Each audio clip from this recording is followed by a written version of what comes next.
I did think, in part of my mind, oh my goodness, is this it? Is this what people have been warning about all of this time? However, at the time, the PHE here and the WHO and the sort of the CDC, generally speaking, organisations across the Western world were not kind of ringing great alarm bells about it then. I think it's, in retrospect, completely obvious that many institutions failed on this early question. But the truth is, I can't remember the precise date, but I think the Taiwanese government basically hit the panic button on something like New Year's Eve of 2019. It might not be the exact date, but within a few days. And they put into effect a plan which they'd figured out from having been terrified of previous outbreaks like SARS and whatnot. And they immediately closed the borders, they introduced very strict quarantine systems, they did a whole bunch of things right off the bat in January. But I think it's obvious that the Western world, including Britain, just completely failed to see the smoke and to hear the alarm bells in January. There's no doubt about it. Was there a time? Do you remember a time when you personally were seized of the importance of it? Well, I talked to people in January about it. On something like the 25th of January, I said to the private office in number 10 that we should look at pandemic planning. I said that I wanted to go up to Portland Down and talk to some of the people up there about it. I think the same day, possibly one day before or after, I said to Matt Hancock, where are we in terms of scanning the pandemic preparations plans? Are we completely up to speed on this? Is it resourced the way that it should be, etc., etc.? So that was about the 25th of January. Do you want to get the exact date? If you have it. It was 25th of January on both things. 25th of January I spoke to private office, and 25th of January I said to the Secretary of State. When you said, was that a conversation or was that a memo or a text? So I've got the exact words of a text that I sent him. I think I spoke to him that day, possibly the next day, at a meeting about it as well. I said, quote, "To what extent have you investigated preparations for something terrible like Ebola or a flu pandemic? Please ensure we take a risk-averse approach to funding preparations in the SR." SR's abbreviation for spending review. Right. "I'm going to dig into this plus bioterror," to which Hancock replied, "We've got full plans up to and including pandemic levels, regularly prepped and refreshed, CMOs and epidemiologists. We're stress testing now. It's our top tier risk register. We had an SR bid before this." I replied, "Great, I'm reading about the CDC and preparations for a flu pandemic. It's very worrying." Right. So the 25th of January, you instigated a set of inquiries within the system. Would you be able to? I'd like to stress, though, that I'd like to stress and apologise for the fact that it is true that I did this, but I did not follow up on this and push it the way that I should have done. We were told in number 10 at the time, this is literally top of the risk register. This has been planned and there's been exercises on this over and over again. Everyone knows exactly what to do.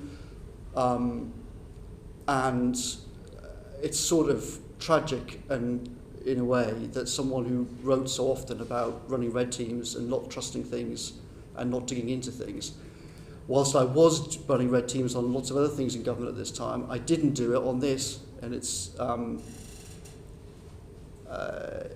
if I'd said at the end of January, we're going to take a Saturday and I want all of these documents put on the table and I want it all gone through and I want outside experts here to look at it all, then we'd have figured out much earlier that all the claims about brilliant preparations and how everything was in order were basically completely hollow. But we didn't figure this out until the back end of February. Thank you. We'll come on to more detailed aspects of that. In terms of those texts that you referred to that first documented your concerns and your involvement. Would you share them with the committee after the meeting? Sure, yeah. Thank you. I mean, there were, just to be clear, there were conversations about it earlier, I mean, before that in January in Number 10, because it was periodically on the news. It would sort of flare up and be big news, and then it would die out again. So I don't want to imply that was the first time that Number 10 talked about it, because that's not the case. There were conversations in Number 10 about it right in the first week back in January. When we talk about Number 10, there are lots of people that work in Number 10. When did you talk to the Prime Minister about it first? It was definitely raised with the Prime Minister in the first half of January for sure, because it was on the news. And did you have a conversation with him about it? Yes. When would that be? First half of January.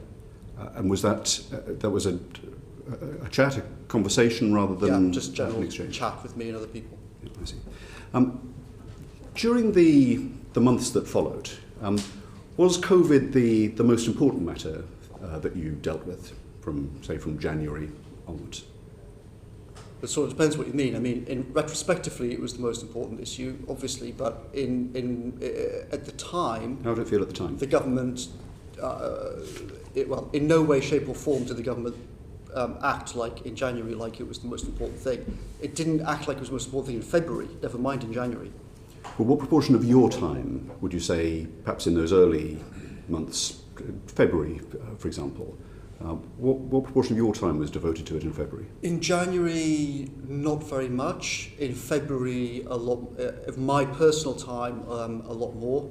More than half, or less than that? I would say the first half of February, probably less than half. After the reshuffle, which I think was the 12th or something like that, more than half. And then that increased, did it, after that? By the last week by roughly the last 10 days of February, it was over 90% of what I was personally spending my time on, though there were other things kind of floating in and out. But it was certainly not, I think this is a really important point to register. The government itself and Number 10 was not operating on a war footing in February on this in any way, shape or form. Lots of key people were literally skiing in the middle of February. It wasn't until the last week of February that there was really any sort of sense of urgency, I would say, across the in terms of Number 10 in the Cabinet Office. Would you say that you were operating on a war footing in February? As I said before, I think in the first 10 days or so of February, no, because there were all sorts of things going on. There was the HS2 nightmare, there was the reshuffle going on, and then that happened on the 12th, and then the PM went away on holiday for 2 weeks. And then after that, I didn't go on holiday. I was in Downing Street throughout that period, and I spent more and more of my time on it. However, and again, I want to apologise for this. I didn't. Obviously, in retrospect, I should have been hitting the panic button far more than I was in February. I did increasingly hit the panic button as February went on. But I, like most people, I think were wrongly reassured by things like the WHO and about what we were being told internally. Well, the WHO declared a public health emergency of international concern on the 30th of January. So the WHO was not giving reassurance, quite the opposite. They did say that, but it wasn't... After the 30th of January, it was not at all seen in Whitehall that there was going to be a pandemic. I'm talking about Whitehall, I'm talking about what's going on around the world. We had TV pictures of Wuhan being sealed off, reports of people's doors being welded shut. Yeah.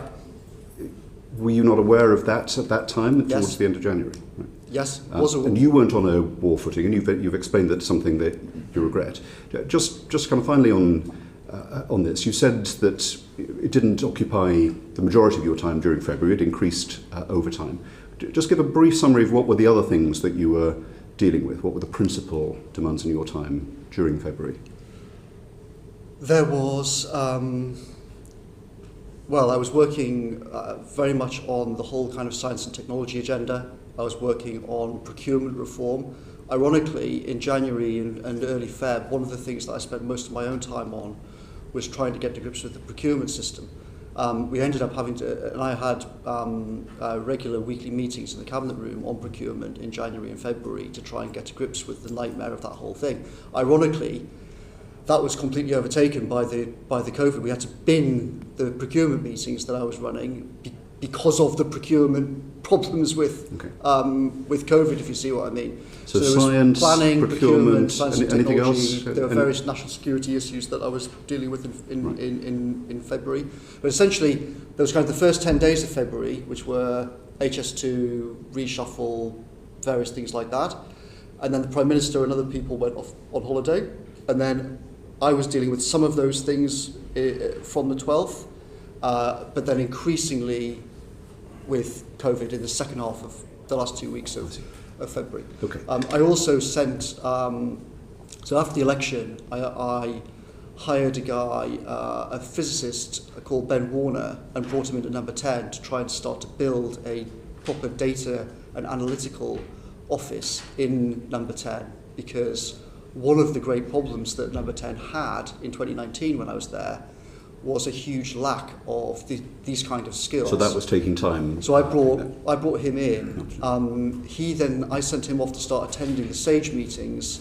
Let's come on to that, because I want to ask some questions about SAGE meetings, if I will, and I want to leave time for comments on this. So just again, some contextual questions. Obviously, you're not just the advisor, but the chief advisor to the Prime Minister. Yeah. Did you have to book meetings with him, or did you, as it were, pop in and out of his office? I was just popping in and out of his office. You sat literally outside the door, I think. Is that right? No, effectively, yes. Not literally, but yes. Right. And did you write notes to him as well, or was it through that kind of informal popping into the office? I sometimes wrote notes, but most of our interaction was talking. Did you write any notes to him about the COVID situation during January and February? I did in February. I'm not sure if I did in January. Did you keep a copy of it? I can check exactly what I said to him in February in terms of things that were written down. And if you have it, will you share it with the committee? Yes, I will. Thank you. What about, so you were there sitting outside the office, you sent at least one note. Did you use text and WhatsApp with thoughts on the pandemic there? Have you kept copies of those during that period? Not all, but lots, yes. Okay. Can you share those that are relevant to what the response to COVID was during that period? Yes, I can. Thank you. And just finally on some of the meetings, COBRA is the principal emergency response apparatus of the government. It met on the 24th of January, so yes. Before the WHO had raised its international alert. It met another 4 times in the 5 weeks before the month of March. Did you go to those COBRA meetings? I'm not sure now if I attended the COBRA meetings. I don't think that I did. What I did was I sent, as I said before, I hired a guy to run data for Number 10. But was that did you choose not to go, or were you stopped from going? So it was a question of basically dividing up different people's time. So what I did was I sent Ben Warner, the data scientist, and Imran, who was the Prime Minister's personal secretary who dealt with the NHS and the whole COVID thing. So mainly speaking in February, those 2 attended COBRA meetings. The Ben 5 Warner, meetings. Do you remember whether you attended any COBRA meeting in February? I don't remember. Right. Did you advise the Prime Minister that he should go to the COBRA meetings? No, I did not. Why, given that this is the principal body that brings all of the security people, the health security people, the intelligence people together, why didn't you go, and why didn't you advise the Prime Minister to go? Well, as I say, I didn't go because it was a better use of everyone's time for Ben Warner and for Imran to actually attend those meetings. I spoke and had briefings one-to-one with Patrick Vallance, the chief scientific advisor, and with Chris Whitty about specific things. Lots of COBRA meetings are basically just sort of going through PowerPoint slides and are not massively useful. So that was your take, that COBRA wasn't worth your time? No, it was not that COBRA wasn't worth my time, but in terms of what was the best use of everybody's time, the best use of everybody's time was to have... Ben Warner was actually a scientist, so he attended the SAGE meetings in February on behalf of Number 10, for which there's been some criticism, but I think it was absolutely the right decision that I took to do that. And he and Imran attended the COBRA meetings. I was briefed one-to-one by Patrick and by Chris and by other people where I could dig into a lot of other questions. Also bear in mind, one of the huge problems we had throughout was things leaking and causing chaos in the media. Leaking from COBRA? Leaking from COBRA, leaking from practically everything. And so when I wanted to have sensitive conversations that I didn't want to see appear in the media, I did not have those conversations in COBRA. I had those conversations just pause on that. So you're saying that the meeting, the most secure meeting in Whitehall, literally named after a room, the Cabinet Office briefing room, where you've got to leave your phone outside, it's swept for bugs. That meeting was so insecure that you didn't feel that you could speak candidly in it. You said you were concerned about leaks. That's presumably the implication. Certainly. I mean, you can just look at the record. I mean, the meetings of the Access Committee, which was supposedly the secret negotiation committee for Brexit, which operated out of the COBRA rooms at my request from summer 2019, leaked like a sieve continually. Okay. So you had COBRA, which was nominally the fulcrum of the response. Yes. But you didn't go, the Prime Minister didn't go. You said on one of your tweets this week that if we'd had competent people in charge, we probably could have avoided lockdown 1. But you and the Prime Minister didn't consider yourself to be relevant to that meeting. Was there another meeting, or were you not the most competent, relevant people? Well, as I said, I was having meetings about it, but I was having meetings with people like Patrick, by myself, or with 2 or 3 other people in a forum where I knew that they wouldn't leak. Lots of the COBRA meetings are quite formulaic. In terms of the Prime Minister, the basic thought was that in February, the Prime Minister regarded this as just a scare story. He described it as the new swine flu. Did you tell him it wasn't? Certainly. But the view of various officials inside Number 10 was, if we have the Prime Minister chairing COBRA meetings and he just tells everyone it's swine flu, don't worry about it, I'm going to get Chris Whitty to inject me live on TV with coronavirus so everyone realises it's nothing to be frightened of, that would not help actually serious planning. Okay, but you talk about people in Number 10 and you described the dysfunctionality of COBRA. You're not just a person in Number 10. You are literally, your title was the chief advisor, advisor. Actually, that wasn't, with respect, that actually wasn't my title. My title was assistant to the Prime Minister. Right. But So you didn't consider yourself to be the most senior person in Number 10? Well, I mean, I'm not the most senior person in Number 10. The Cabinet Secretary is the most senior person, and the Principal Private Secretary runs his office. I mean, obviously, I had an influential role. You didn't have the authority to be able to... you write, and often persuasively, about the need to avoid sort of tram lines and groupthink. You talked about a red team that's challenging the consensus. Yeah. When you noted that the COBRA meetings were not useful meetings, didn't you have the authority in Downing Street to be able to point this out and call for change? No. To change it?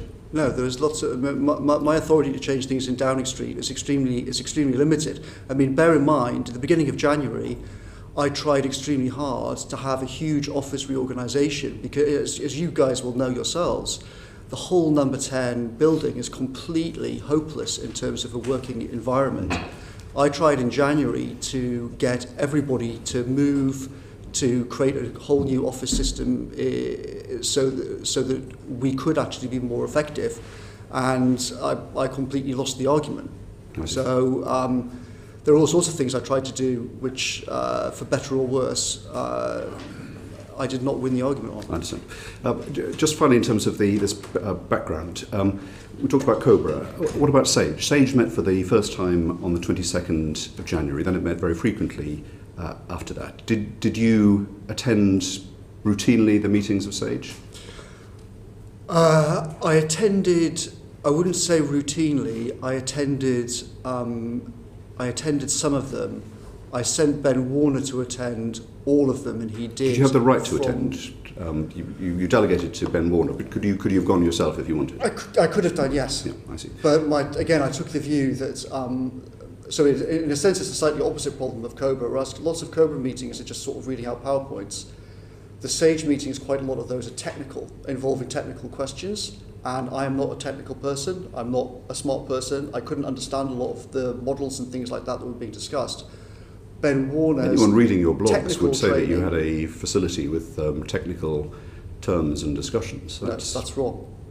That's not a good description of me at all. I sent Ben precisely because, and I involved and brought in outsiders from the academic world and from business later on, precisely because I couldn't understand a lot of the things that were being discussed, and I couldn't understand the modelling that was being done. So I thought it was far better to have a PhD physicist there who could actually properly look at the documents and really understand what was being said. That he had a lot more to contribute to that than I did. Now, I listened to lots of the conversations in February and March, but a lot of it was over my head. But you write a lot about the dangers of groupthink and people going on tram lines, and precisely experts talking to each other and insiders talking to each other. The fact that you consider yourself an outsider on that, didn't it make it more important from your own writings and perspective to be able to be there to make sure that they weren't going onto wrong? That's exactly why I sent. That's exactly why I sent Ben from number 10, and it's exactly why I listened to some of the meetings and attended some of them myself. Okay, we're going to come on. It's also why I brought in outsiders to the process later on. We're going to come on to talk about the question of herd immunity, whether or not that was the policy, and Jeremy's going to ask some questions on that.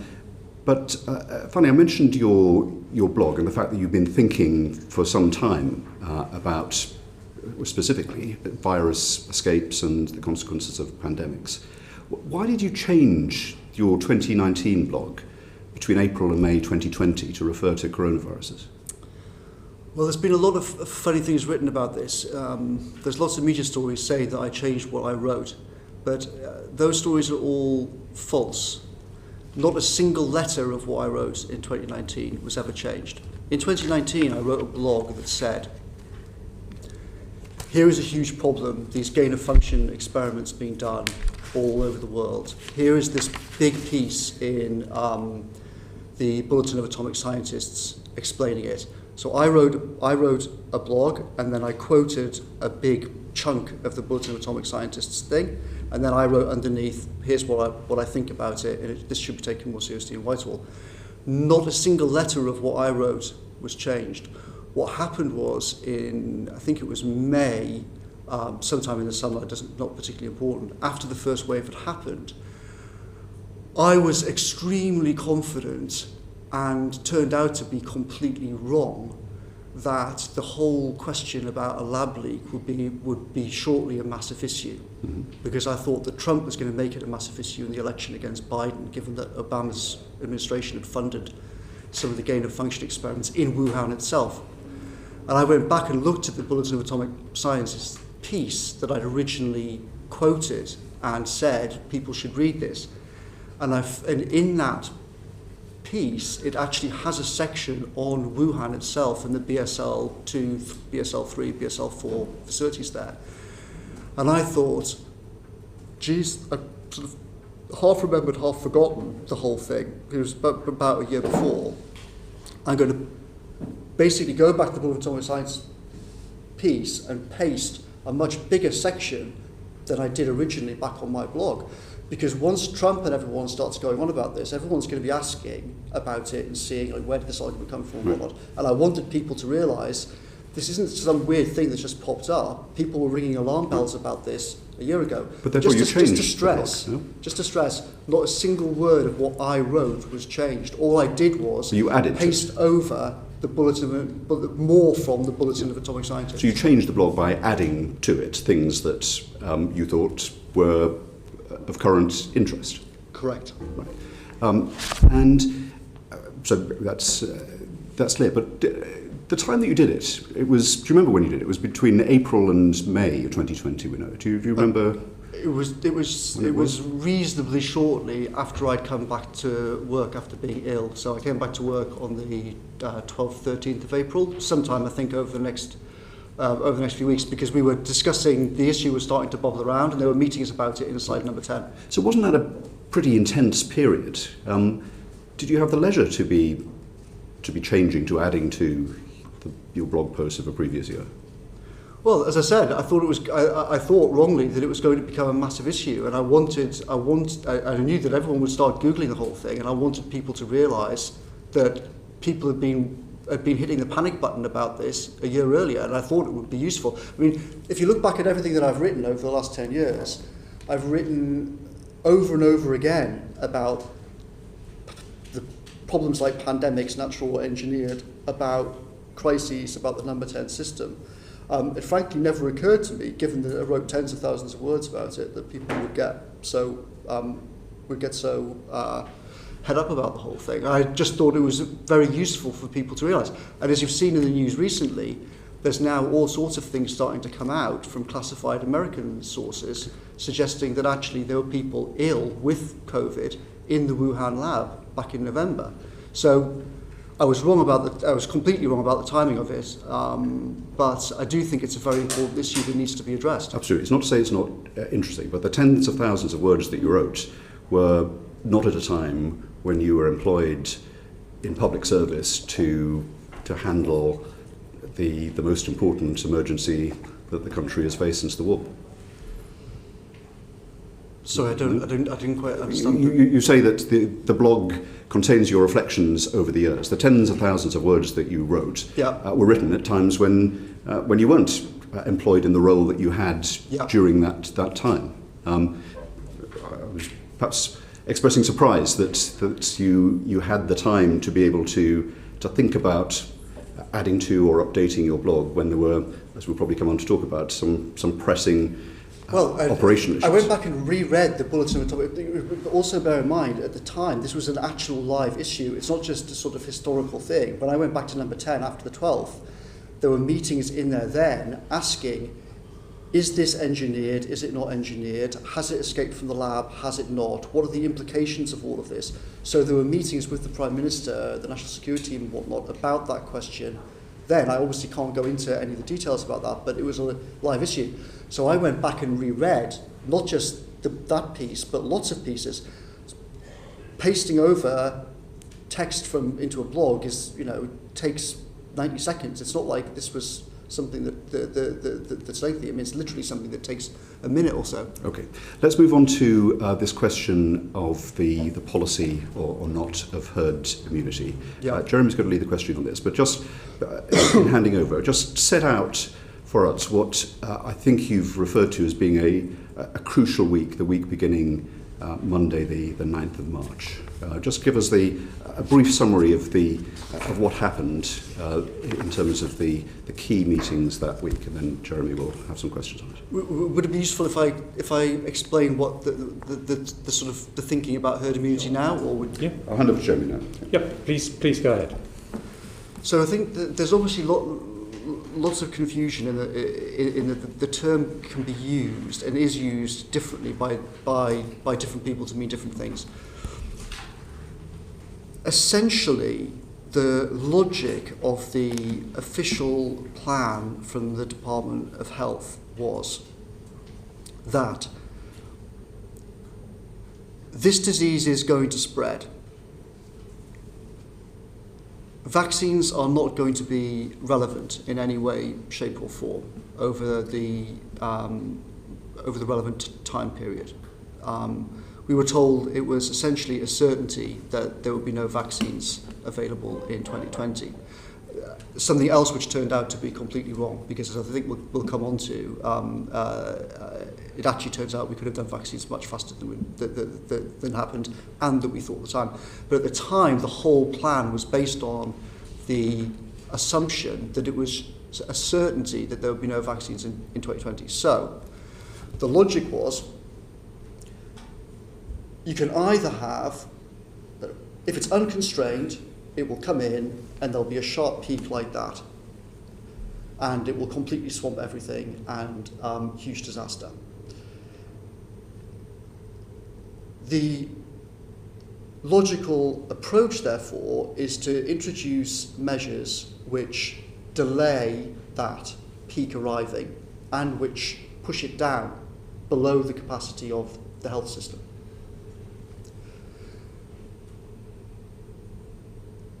In response to the argument, but hang on a second, look at what they're doing in Wuhan, look at what they're doing in Taiwan, look at what they're doing in Singapore, look at what they're doing in South Korea. The entire assumption in Whitehall was, first of all, that won't work for them, and they will all have second peaks later on. Secondly, it's inconceivable that the British public are going to accept Wuhan-style measures here. Even if we therefore suppress it completely, all that you're going to do is get a second peak in the winter when the NHS is already every year under pressure. So we only actually have a real choice between one peak and herd immunity by September, terrible, but then you're through it by the time the next winter comes. If you try and flatten it now, this second peak comes up in wintertime. That's even worse than the summer. So horrific as the numbers look in the summer, the numbers will be even worse if this happens in October, November, December time. So it's important to bear in mind this on this whole herd immunity point. Obviously, no one is saying that they want this to happen. The point is, it was seen as an inevitability. You will either have herd immunity by September after a single peak, or you will have herd immunity by January with a second peak. Those are the only two options that we have. That was the whole logic of all of the discussions in January and February and early March. And that's why in the week of the 9th, people from SAGE and elsewhere in the government started to talk publicly about herd immunity. It's not that people are thinking this is a good thing and we actively want it. It's that it's a complete inevitability. The only real question is one of timing. It's either herd immunity by September or it's herd immunity by January after a second peak. That was the assumption up until Friday the 13th of March. So when Matt Hancock said on the 15th of March, we have a plan, herd immunity is not part of it, was that wrong? Yes, and saying it's not part of it is completely wrong. I think there's a sort of semantic problem now that, and I look back through all of our WhatsApps between me and the Prime Minister and Hancock and Chris Vallance and whatnot. Essentially, there's a sort of semantic question about, is the goal herd immunity? Do we want herd immunity? Versus, is that the basic plan? Of course, no one wants this to happen. No one wanted any of it to happen. But the point was, herd immunity was regarded as an unavoidable fact. It was the only question that we practically had was one of timing.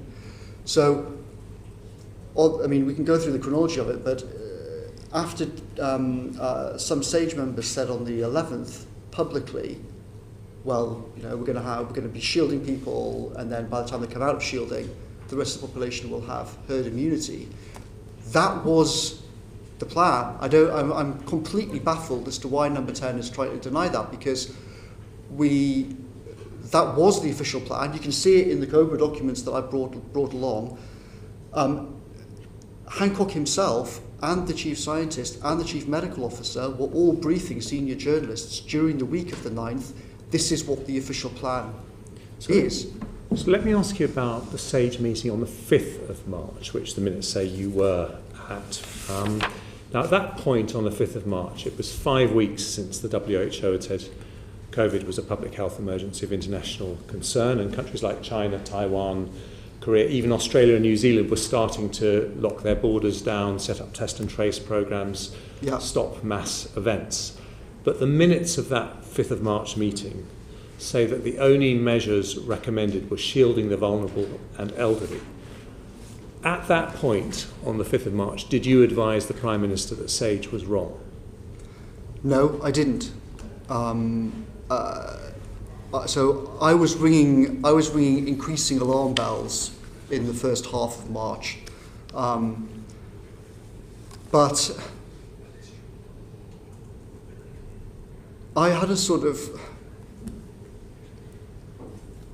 my thought process was, so I started getting people coming to me round about the 25th of February saying, very smart people saying to me, America is completely screwing this up.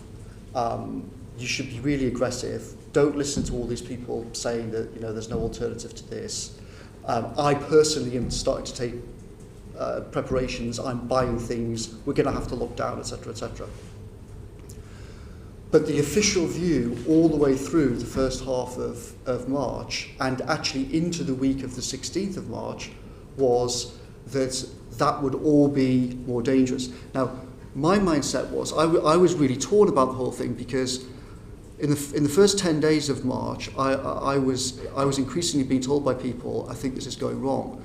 But I was also really, really worried about kind of like smashing my hand down on a massive button marked, ditch the official plan, stop listening to the official plan. I think that there's something going wrong. Now, I did do that, as we'll come on to, but around about the 5th, I was still reluctant to do that, and we were exploring lots of different things that were going on. So just to be clear, that was 2 weeks before the Champions League event in Liverpool, the Cheltenham Gold Cup. Yes. And you didn't, at that point, advise that those mass participation sports events should be cancelled?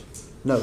And in fact, our official advice at the time was, and this shows the kind of logic at play, the official advice at the time was, doing that, A, won't really make much difference to transmission, which seems obviously bizarre in retrospect, the idea that we would keep having mass events going on through this whole thing. But also, secondly, it could be actively bad because you'll just push people into pubs.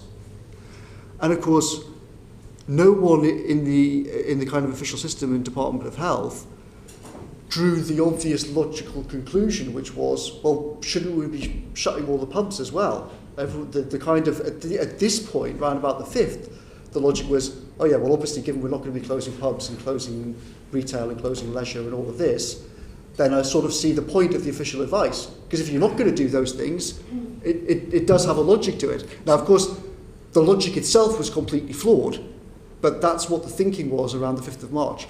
So let's talk about the weekend when the plan did change. So this morning you tweeted a picture of a whiteboard from the Prime Minister's study of what you call Plan B, and you said you showed that to him on the morning of Saturday the 14th of March. Yeah. Was that the moment that you told him for the first time that the scientific consensus, as we saw in those earlier SAGE meetings, was wrong?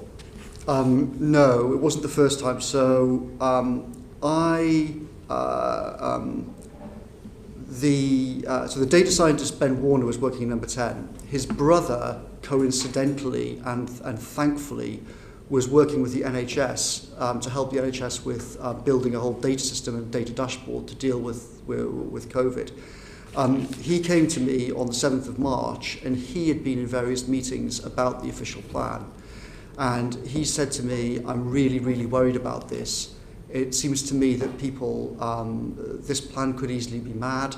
It could be incredibly destructive. Like, has this really been tested? Have you really thought it all through? Should I and some others start thinking about a plan B? But when did you tell the Prime Minister that we needed to change direction? So on the morning of the 12th, right.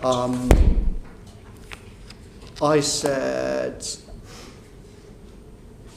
well, I mean, there's all sorts of different things. But the morning of the 12th, that's a Thursday, wasn't it? That was the first time you told the Prime Minister the scientific consensus is wrong, we need a plan B. So on the night of the 11th, I texted the group with the Prime Minister and the Chief Scientific Advisor, and I said, people can see the trajectory and how social distancing will be needed to flatten the curve. Very sensible people, including former CDC officials, etc., and doctors are saying the risks of delay are much, much higher than the risks of going too soon. If we're not going to say tomorrow, starting social distancing today, we're waiting, and effectively just keep telling people to wash hands, there's going to be massive pushback saying, why wait 5 days? Why not move now? Why not flatten earlier? Proposing tomorrow that we delay action until next week will require extremely clear justification with supporting data, models, etc. We'd have to make it public for global scrutiny. So this is on the night of the 11th. This is because, and this is why I and others had this kind of mounting panic about the whole thing. And were there people in Sage who shared your view that we were going in the wrong direction, or was there a groupthink that was broadly shared by everyone? As far as I can tell, as far as I can tell, and as far as I remember, most people in Sage thought, this fundamental logic was still operative on the 11th and the 12th in Sage. And this is the reason why I'd been reluctant over the previous week to tell the Prime Minister, I think the advice that we're getting is wrong. Even around the 11th and 12th, as far as I could tell from Sage, and as far as the minutes show, the fundamental assumption remained, we can't do lockdown and we can't do suppression because it just means a second peak later. So on the night of the 11th, I warned, I sent that message and said, if we're not going to... So on the 11th, it became clear that, which became a running feature of the whole thing, that contrary to our expectations, all sorts of things which we thought were in train actually were not in train. So on the 11th, there was pushback from within the system against advising the following day, i.e. the 12th, to say stay at home if you've got symptoms. And me and others were realizing at this point the system is basically delaying announcing all of these things because there's not a proper plan in place. And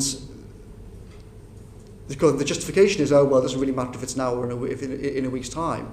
But actually, if the whole logic doesn't work, and essentially these things are being delayed simply because there hasn't been the planning and the preparation made.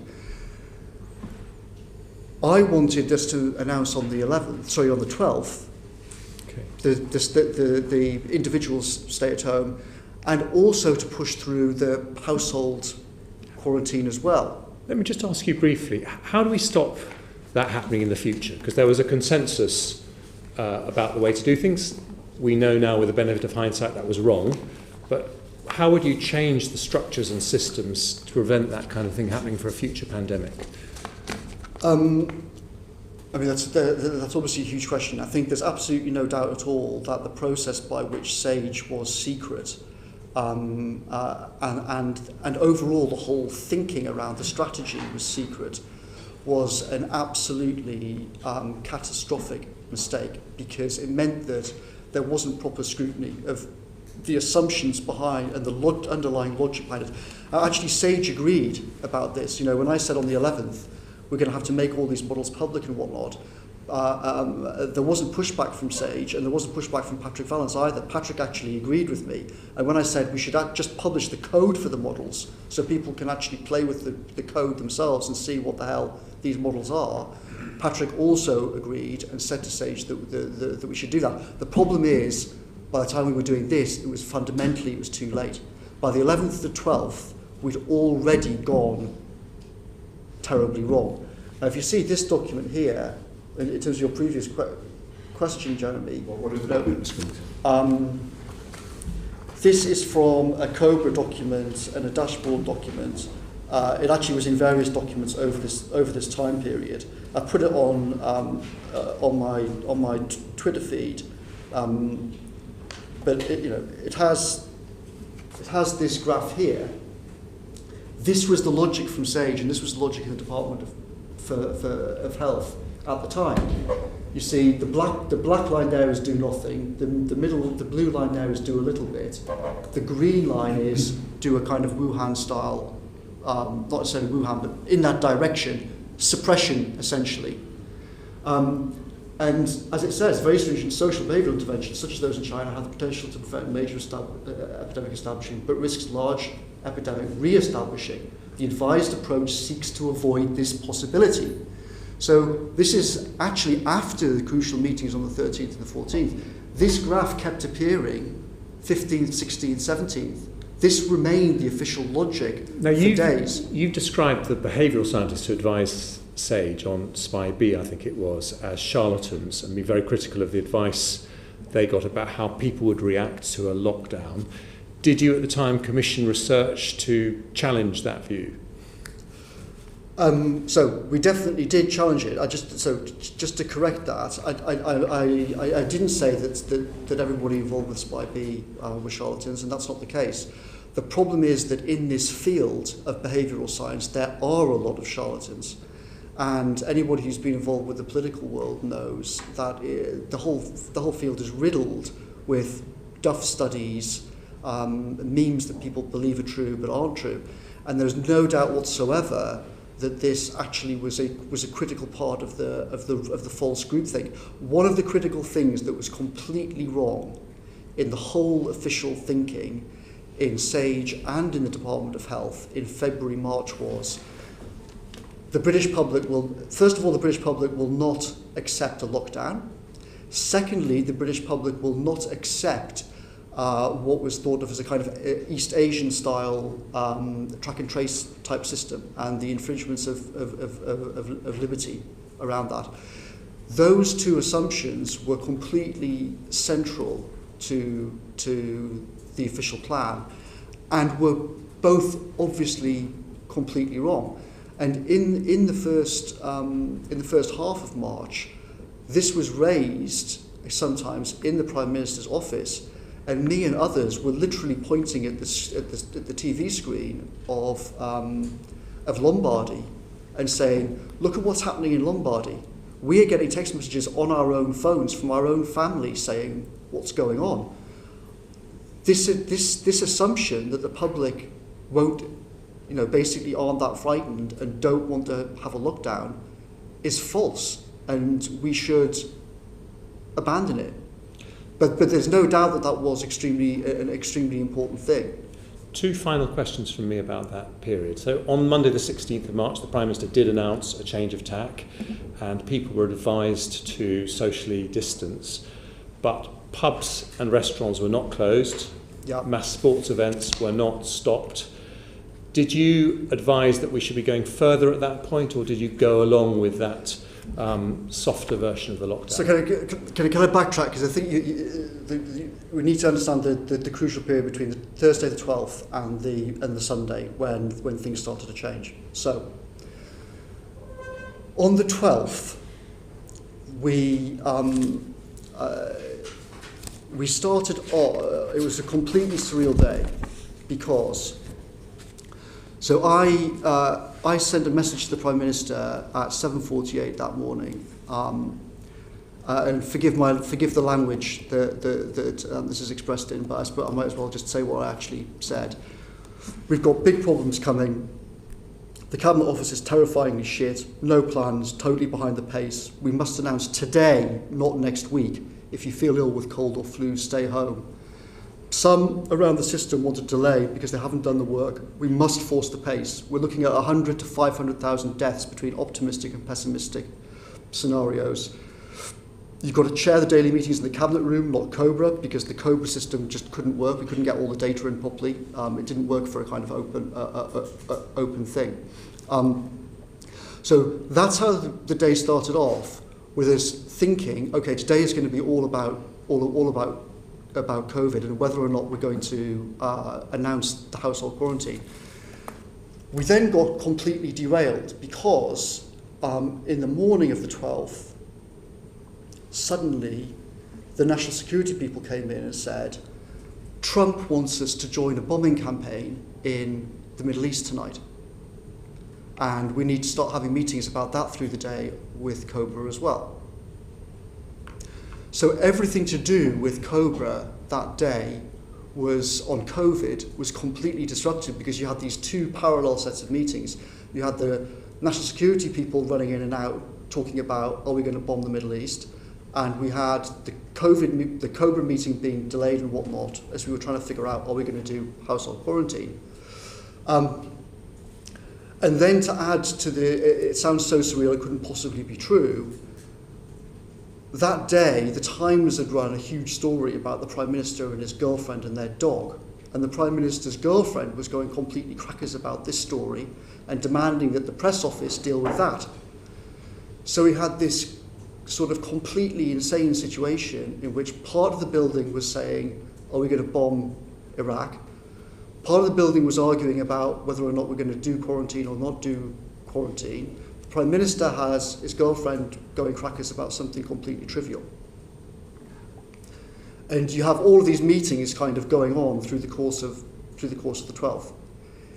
In the end, we had the meeting on we had the meeting on COVID, and we decided to push ahead with household quarantine pretty quickly.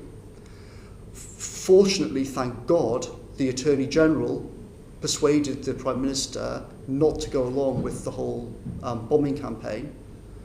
And then at the end of all of this, at roughly 9 o'clock that night, I then sat down with Ben Warner and with Mark Warner. And at that point, that's essentially when they kind of hit the total panic button with me. And they said, we're looking at all of this data, we're looking at all of these graphs. We're heading for total and utter catastrophe. We need to have plan B. And so Ben then went off and spoke to Patrick Vallance about this on Friday the 13th. On Friday the 13th, we then started to look through all of this information. We started to pick apart all of these different graphs. Ben spoke to Patrick. Patrick said, I'm also extremely concerned. It seems that something has gone fundamentally wrong in the wiring of the system. We've got these graphs showing that even on the best case scenario with the official plan, you're going to completely smash through the capacity of the NHS. Not by a little bit, but by multiple times. The evening of Friday the 13th, I'm sitting with Ben Warner and the Prime Minister's private secretary in the Prime Minister's study. And we basically say we're going to have to sit down with the Prime Minister tomorrow and explain to him that we think that we're going to have to ditch the whole official plan and we're heading for the biggest disaster this country's seen since 1940.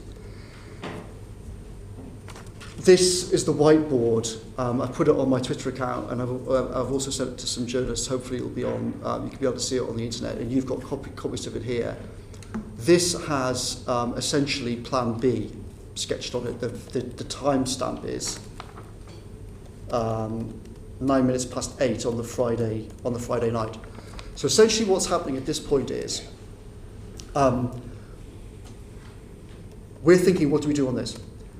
At this point, the second most powerful official in the country, Helen McNamara, is the Deputy Cabinet Secretary.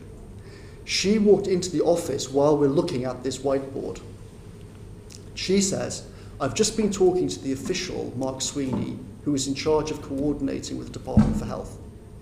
He said, quote, I've been told for years that there is a whole plan for this. There is no plan.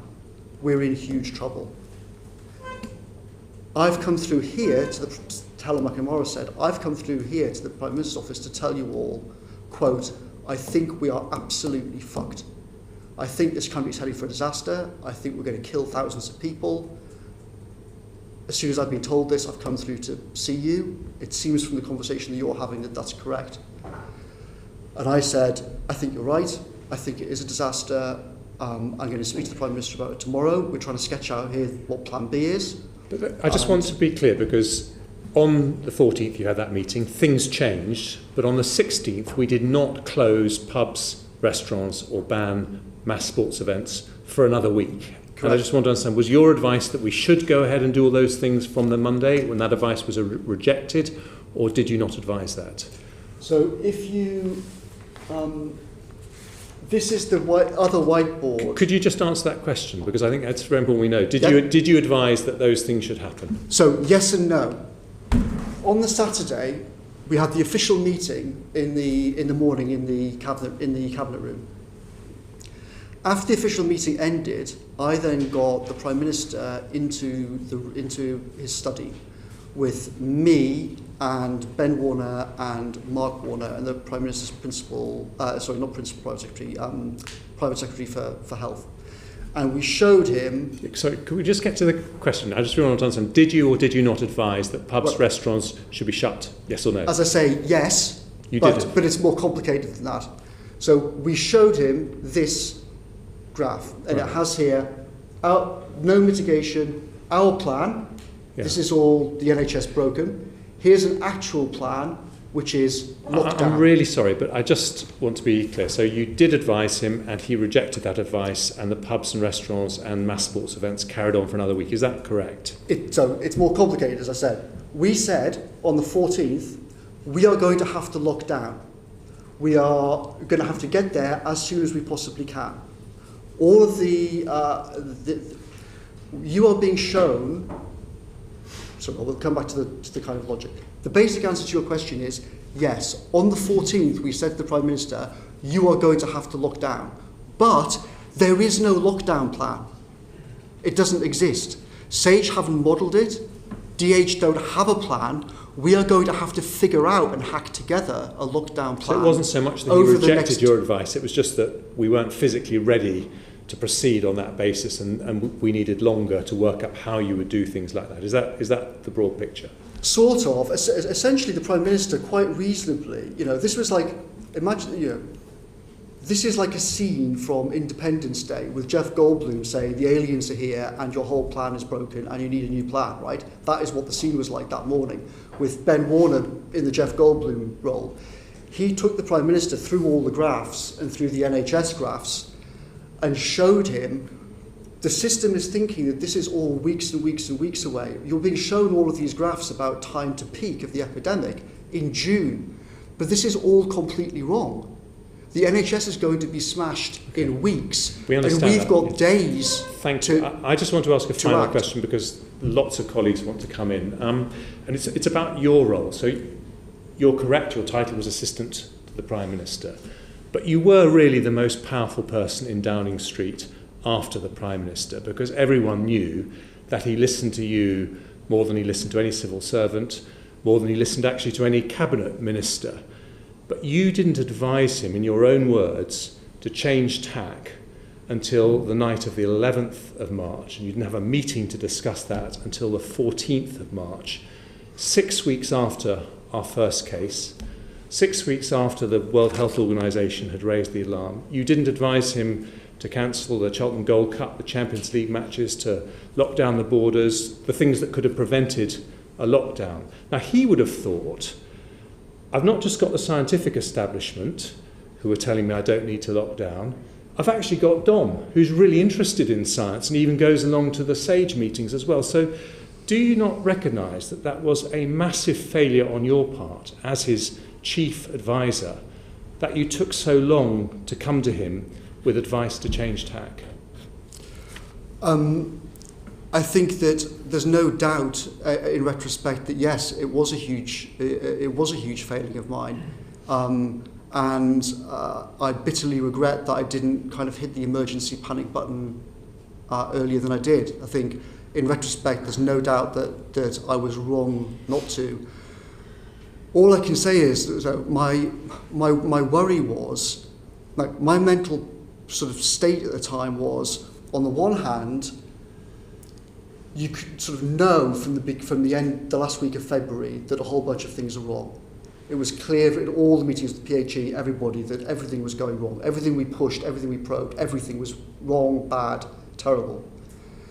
But I was incredibly frightened, I guess is the word, about the consequences of me kind of pulling a massive emergency string and saying the official plan is wrong and it's going to kill everyone and you've got to change path. Because what if I'm wrong? What if I persuade him that to change tack, and that's a disaster? Everyone's telling me that if we go down this alternative path, it's going to be 5 times worse in the winter. And what if that's the consequence? So I think in retrospect, it's clear that the official plan was wrong. It's clear that the whole advice was wrong. And I think it's clear that we obviously should have locked down essentially the first week of March at the latest. We certainly should have been doing all of these things weeks earlier than we did. I think it's unarguable that that is the case. I personally bitterly regret that it wasn't until around about the 11th or the 12th that I started to do that. But to be clear, on the 12th, okay, on this crazy day of the 12th, we're sitting in the Prime Minister's office. The Cabinet, we're talking about the herd immunity plan. The Cabinet Secretary said, Prime Minister, you should go on TV tomorrow and explain to people the herd immunity plan and that it's like the old chickenpox parties. We need people to get this disease because that's how we get herd immunity by September. And I said, Mark, you've got to stop using this chickenpox analogy. It's not right. And he said, why? And Ben Warner said, because chickenpox is not spreading exponentially and killing hundreds of thousands of people. And you could sense in the whole room there was this kind of shock. And it was only really at that moment that we realised, and Mark, now, to stress, this wasn't some weird thing that the Cabinet Secretary had come up with. He was saying what the official advice to him from the Department of Health was. So it was a huge big deal for me and for Ben Warner to say, basically, we think that this whole thing is wrong. Now, should we have done it earlier? In retrospect, I think obviously we should, and I'm terribly, deeply sorry that I didn't. But hopefully people can realise why I was also very fearful of doing that, because it did cause absolute carnage. Once we did this on the 14th, and once we then started to push the Prime Minister to change path, lots of people did come to me and say, what on earth are you doing? We're going to lock down, it's going to bounce back up, it's going to be worse, this is all going to be, on you and the people who are trying to change path. Now, I think, I've said it, I think I'm terribly sorry that I didn't do it earlier, but it just seemed like such a massive thing. It was almost surreal, the whole experience. And part of what me and Ben, on the Friday night we were doing this, and then the next morning when there was this kind of the Jeff Goldblum scene with Ben explaining things, the whole thing just seemed like a kind of out-of-control movie. And in retrospect, it's clear that we should have acted earlier, but at the time, we just didn't. Okay, we've got quite a lot more ground to cover, as I think you'd expect, so I'm going to turn to my colleagues, starting with Mark Logan and then Rosie Cooper. Thank you, Chair. And so, Mr. Cummings, in British politics, you're considered as extremely successful by many people. You took back control, you got Brexit done. But when it comes to this particular issue, why were you not able to nail an earlier lockdown?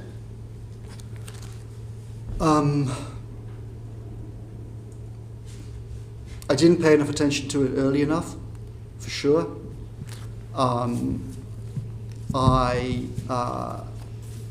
So one other thing that I should have done earlier on. So one of the other reasons why I finally had the confidence to say that I thought that the system had gone catastrophically wrong was, I also got in touch with a guy called Professor Tim Gowers at Cambridge, who's a Fields medalist. He's one of the smartest people on the planet. And I got in touch with him, and I started sharing SAGE documents with him in the week of the 9th, I can't remember the exact date. And people like him, and then shortly afterwards, Demis Hassabis at DeepMind, who I also started sharing documents with and talking to, they actually could understand these things. And so the combination of Mark Warner, Hassabis, Tim Gowers, you had 3 incredibly able people who could understand the technicalities in a way that I couldn't do, saying this to me. And that gave me the kind of confidence to say to the Prime Minister, we should change. But it's obvious in retrospect that I just left this whole thing until far, far, far, far too late, and I'm terribly sorry about that. Like, I should have done this in January, is the reality of it. And I think that was a big part. We just had this close. It was a classic. You read about these things in history books. It was literally a classic historical example of groupthink in action. And because the process was closed, that's what happens in closed groupthink bubbles. Everyone just reinforced themselves, and the more people from the outside attacked, the more people internally said, "Oh, well, they don't understand, and they haven't got access to all this information and whatnot." So it was this classic groupthink bubble. Now, in the end, I think a lot of people will say I did the wrong thing by trying to bounce the system into a different path, and who knows? But whether that's right or wrong, what is unarguably the case is that part of my job was to say, in situations like this, to challenge things, and I did do it on other things. And although I did do it here, I obviously did not do it early enough, and that is the heart of the thing. If this process had been opened up to outside scientific scrutiny and other smart people's scrutiny, because remember, a lot of people who figured out the answer to this were quantitative people, but who were not epidemiologists and disease specialists. There were people like Hassabis, there were people like Gowers, there were people like Mark Warner.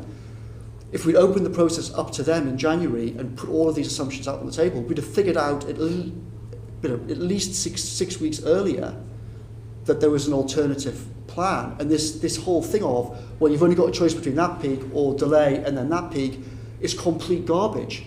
In fact, the plan that we put to the PM on the 14th, we could have developed that 6 weeks earlier about suppress and then build and crash programs for drugs and vaccines and everything else. So, I failed and I apologise for that. On your earlier point about inertia, I mean, why do you think that was? And I use a personal example. Mid to end of January last year, my wife and child were sat about 500 miles east of Wuhan, waiting to return to the UK, and they were saying to me, "This is very real." We had a meeting in Parliament. It was Chris Whitty chaired it on the 11th of February. 650 MPs were invited. I think about 15 or at the most 20 attended. There was just a sense of inertia, and to your earlier point, a lack of urgency. What explains that? Is it people? Is it the institutions? Is it cultural? Well, we obviously had the wrong people in all sorts of crucial things. I also think it's important to realise that at this time, not just the Prime Minister, but many other people thought that the real danger is not the health danger, but the overreaction to it and the economy. Now, the Prime Minister said all the way through February and through the first half of March, the real danger here isn't this new swine flu thing, it's that the reaction to it is going to cripple the economy.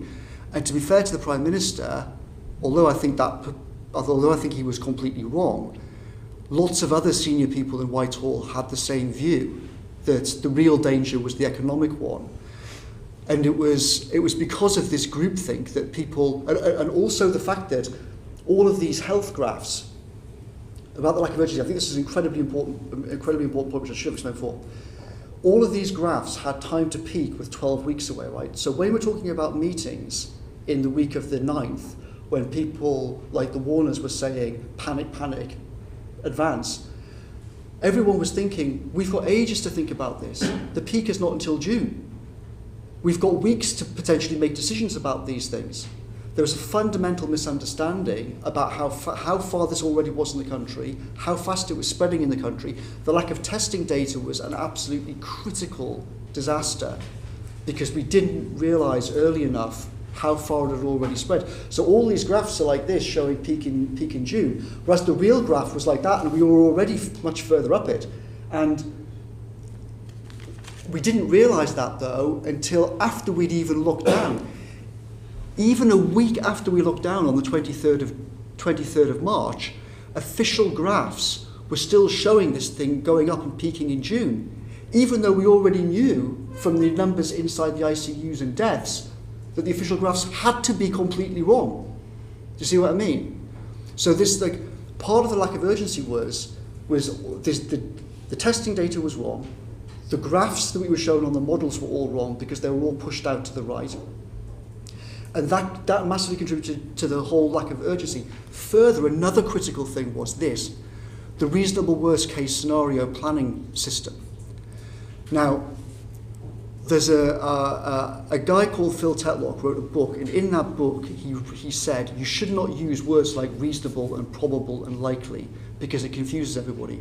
And this was a classic example of how this happened, because the reasonable worst case scenario was originally seen at the end of February was basically, well, this is the worst thing that could possibly happen, but of course it's not going to happen.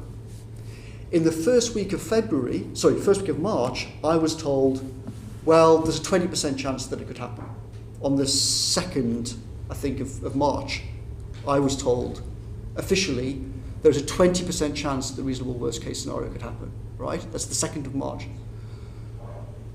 By the time we get to the 13th of March, and I'm waving around Plan B, scientists are starting to come to number 10 saying, hang on a second, the reasonable worst case scenario is now our central planning assumption. Right? That's terrible, because the whole thing has suddenly crept up on us from literally 10 days earlier, probably not, definitely, very, very unlikely, to first week of March, well, 20% chance, to literally a week later, this is now our central planning assumption. And on top of that, as I said, the graphs being all out to the right meant that the truth was even more bad than the reasonable worst case scenario. Do you see what I mean? And just very briefly, and last question is, during January and February and March time, how was the international experiences of the likes of China and Taiwan, how was that being fed into the system, and did we take serious note of? It was essentially completely discarded by the system, and I think that was another one of the tragic errors. And it goes back to what I think it was Jeremy mentioned earlier on about some of the kind of behavioural assumptions. Fundamentally, in January, February, March, even after we got through to lockdown on the 23rd, in the immediate few days after that, basically the almost universal view was that it's just inconceivable that we're going to be able to do a Taiwan type thing. I've got text messages from myself saying, if Taiwan is doing this and if Singapore is doing this, and we're not going to do it, in Singapore everything is in English. Everyone can read what they're doing. Right? It's not like it's in Chinese. Everyone's going to be able to see a highly competent country operating in English, a completely different approach. If we're not going to do that, we're going to have to have a really good explanation.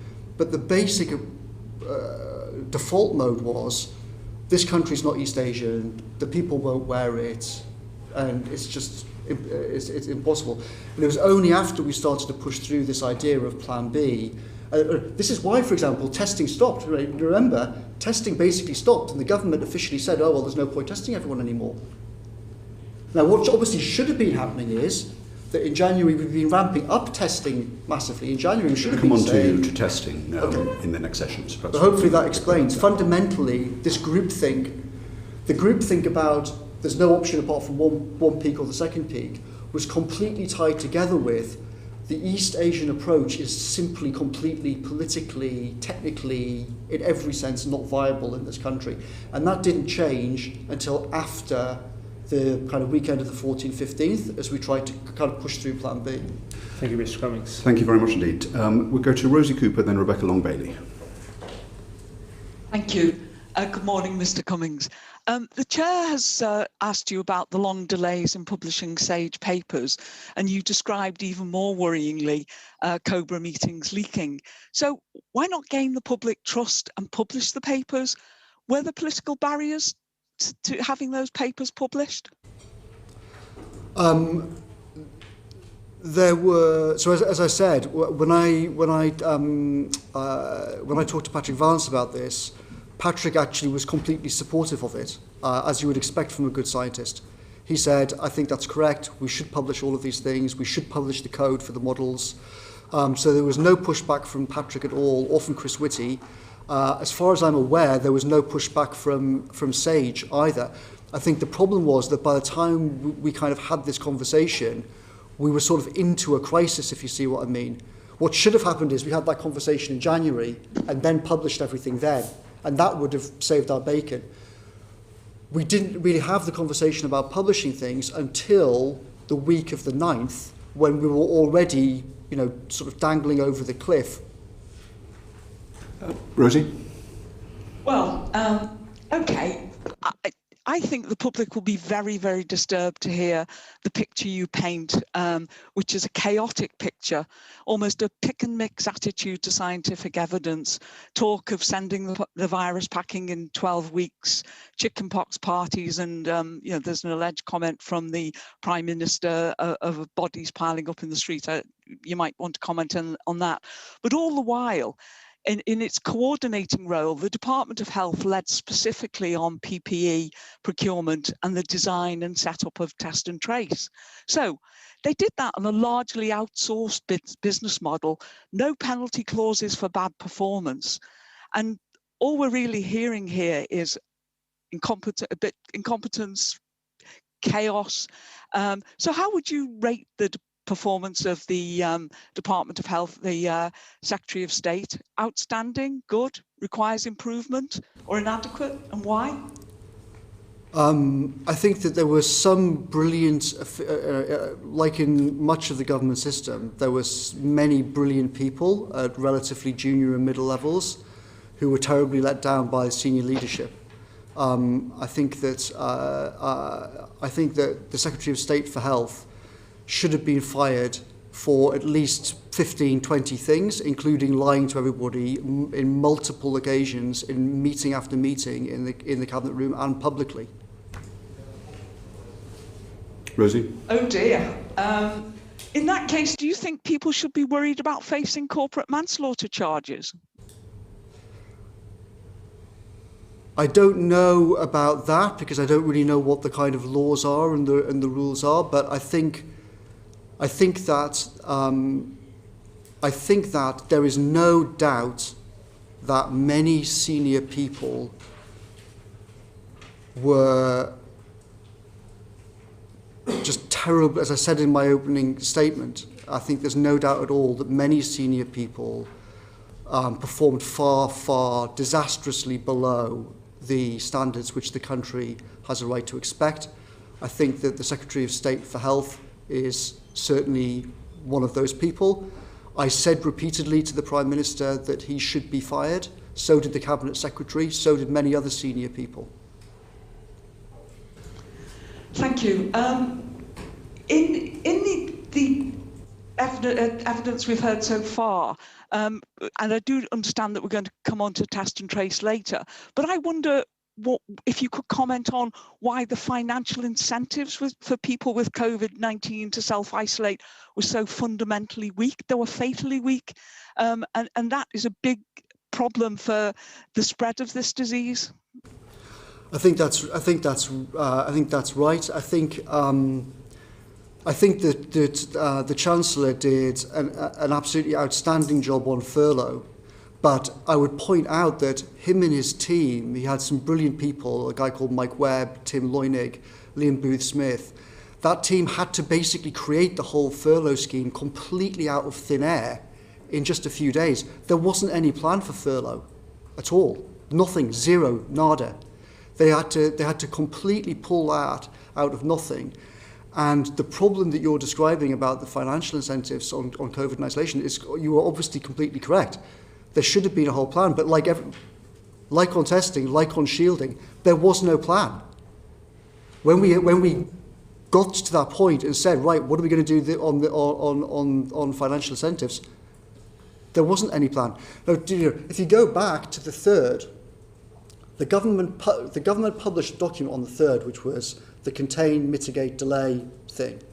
When we got that document, right, we'd been told for weeks, we've got all of these plans in place, etc., etc., etc. When we got this document, we leafed through it, and Ben Warner literally said, this is the press release, where's the actual plan? This is the plan. No, this is the press release. Where's the actual plan? Where's the document like that has all the stuff on, things like what you're talking about? Oh, well, we don't know, we haven't got that. We don't know where it is. So on all of these things, it turned out that we in Number 10 were operating on completely false assumptions. This is why I say how I blame myself terribly for not digging into all of this before I did. Like, we started to realise in the last week of February, in the first week of March, that this was the case. On shielding on the 19th, okay, on the 19th of March, I pulled all the officials in on shielding to say, where is the plan on shielding? Not only was there not a plan, lots of people in the Cabinet Office said, we shouldn't have a plan. We shouldn't put out a helpline for people to call because it'll all just be swamped and we haven't got a system. Now, thank God, a brilliant official in the Department for Health worked with a guy called Oliver Lewis and they hacked together a team. But the shielding plan was literally hacked together in 2 all-nighters after the 19th, I think, of the Thursday the 19th. There wasn't any plan for shielding. There wasn't even a helpline for shielding. There wasn't any plan for financial incentives. There wasn't any plan for almost anything in any kind of detail at all. Rosie? Thank you. Final bit from me. The picture you describe is absolutely terrifying. You described the Department of Health as smoking ruins. What did you mean by that? And did you actually hear the Prime Minister say words to the effect, if the bodies pile up, so be it? Why